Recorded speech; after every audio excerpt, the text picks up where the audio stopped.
Национальный лидер туркменского народа, председатель Халк Маслахаты Туркменистана Гурбангулы Бердумухамедов совершил рабочую поездку в Балканский вилаят. Герой Аркадак ознакомился с проектами новых объектов, которые будут построены на побережье Хазара. Также обсуждались вопросы реализации программ развития западного региона страны и подготовки к международным мероприятиям. Герой Аркадак прибыл в спорткомплекс в Авазе, где некоторые заместители председателя Кабинета министров, а также ряд руководителей военных и правоохранительных органов проинформировали о работе в соответствующих структурах. Затем на рассмотрение героя Аркадага были представлены подготовленные проекты дальнейшего развития побережья и строительства объектов различного назначения.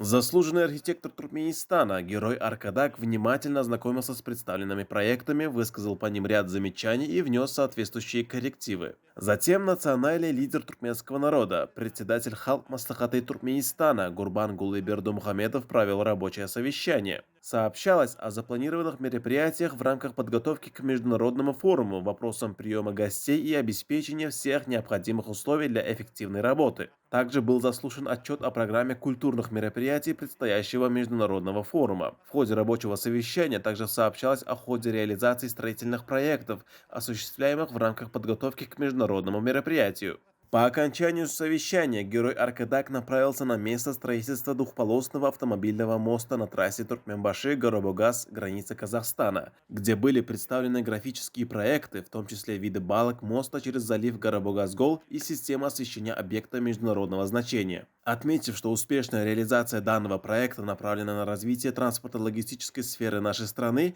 герой Аркадак пожелал всем успеха в выполнении намеченных задач и на вертолете направился в национальную туристическую зону Аваза. Рабочая поездка национального лидера туркменского народа в Балканский вилаят продолжается.